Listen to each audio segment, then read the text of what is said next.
here's what I would like to do. And this maybe is realistic, okay? I want to call their bluff. The people who have pushed this program through have said, we want school choice.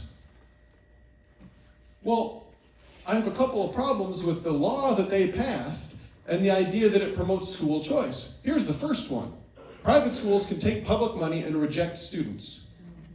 You want school choice? Fine. Let's make it so that if you take the public's money, you've got to take the public. That would be school choice.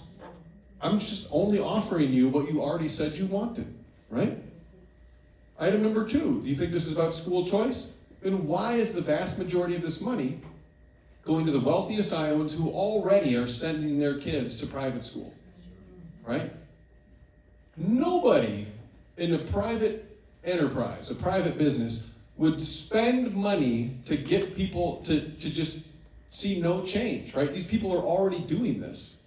We're giving them money and nothing is changing as a result other than money's going into their pocket. That doesn't make sense.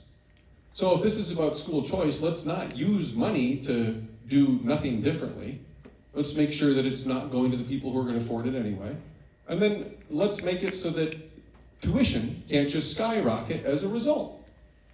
Because if you get a $7,500 school voucher and you raise tuition over the course of 3 years by $7,500, you haven't made school choice any more of a reality for anyone, have you? So let's put limits on how much they can increase tuition.